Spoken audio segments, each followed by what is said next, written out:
500 টাকা 500 টাকা এই ভিড় এরা সবাই টাকা পয়সা দিয়ে শুরু করেছে লোকের হ্যারাসমেন্ট হয়েছে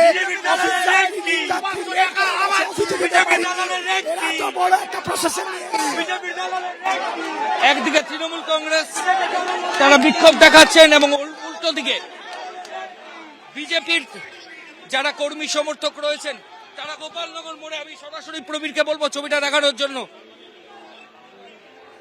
অমিত শাহ কিছুক্ষণ আগে মিনিট 5 আগে এখান থেকে বেরিয়ে গেছেন, শুভেন্দু অধিকারী তিনি এখনো এখানে আছেন।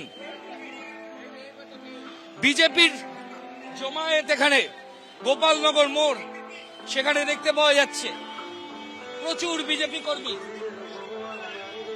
কিন্তু বারবার আমরা একটা ছবি বলছি যে পুরো সমস্যার সূত্রপাত হলো কিন্তু স্থানীয়রা যেটা দাবি করছেন এই মাইক্রোফোন বাজানো নিয়ে। এখন একদিকে তৃণমূল কংগ্রেস বিপ্লব মিত্রের নেতৃত্বে যারা পুলিশ যারা রয়েছেন তৃণমূল কর্মীরা রয়েছেন, অন্যদিকে বিজেপির তরফ থেকে যারা কর্মী সমর্থক তারাও স্লোগান দিলেন। এই মুহূর্তে উত্তেজনার ছবি গোপালনগরে যে সার্ভে বিল্ডিং সেখানে কিন্তু দেখতে পাওয়া যাচ্ছে। অমিত শাহ দেশের স্বরাষ্ট্রমন্ত্রী তিনি কিছুক্ষণ আগে বেরিয়ে গেছেন, কিন্তু উত্তেজনা এখনো রয়েছে।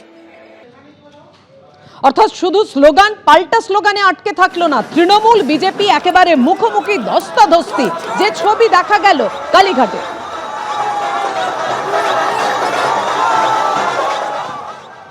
গণতান্ত্রিক সৌজন্য নয়, এটুকুনি একটা তো বাংলার সংস্কৃতি আছে, সেই বাংলার সাধারণ সংস্কৃতি বা রাজনৈতিক সংস্কৃতি বিরোধী। কিন্তু প্রায় আমরা দেখলাম হাতাহাতি হলো, পুলিশ কি করলো, সেন্ট্রাল ফোর্সে তো কি করলো? হওয়া উচিত নয়, পুলিশের দেখা উচিত ছিল।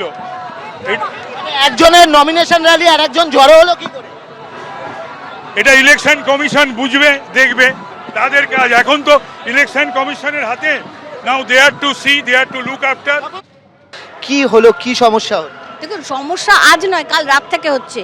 কাল রাতে যখন ওরা আসে, কোনো কিছু এজেন্সির লোক তাদের গাড়ি ভর্তি পতাকা এবং বিভিন্ন কার্টুন ফাটুন এসব এনেছিল, তো এনে সাজাতে গেছে। আমাদের ছেলেরা সাধারণত তারা সারাক্ষণই থাকে, তারা এখানে বসে থাকে, তাদের সঙ্গে অযথা গালাগালি, হঠাৎ স্লোগান দিতে শুরু করলো নিজেরাই। তা ওরা ফোন করেছিল, আমরা বললাম মাথা ঠান্ডা করে থাক, ওদের তো কিছু মানে পাওয়ার নেই, ওরা এখন এইসবই করবে। আবার আজ সকালে এরা এখানে, এটা তো একটা র্যালি হয়েছে, বলুন না, সার্কাস দেখানো হয়েছে। কে এসে বলছে কাকিমা মাথা ফাটিয়ে দিয়েছে, একজনকে তো মাথা ফাটিয়েছে, তাকে নিয়ে গেছে। বিজেপির পক্ষ থেকে অভিযোগ হচ্ছে যে শুভেন্দু বাবুর উদ্দেশ্যে বেশ কিছু গান স্লোগান এখানে মাইক বাজিয়ে দেওয়া হয়েছিল এবং তৃণমূলের কর্মীরাও জড়ো হয়েছে। দেখুন, আমরা আমাদের স্লোগানেই রয়েছে যতই করো হামলা আবার জিতবে বাংলা, বা উন্নয়ন ঘরে ঘরে, ঘরের মেয়ে ঘরে ভবানীপুরে। দেখুন, চোরটা তো কে বলছে, কার গায়ে লাগছে সেটা তার ব্যক্তিগত ব্যাপার। যাই হোক, আমরা তো এই স্লোগানই চালাচ্ছি, এই গানই চলছে। এবিপি আনন্দ, এগিয়ে থাকে, এগিয়ে রাখে।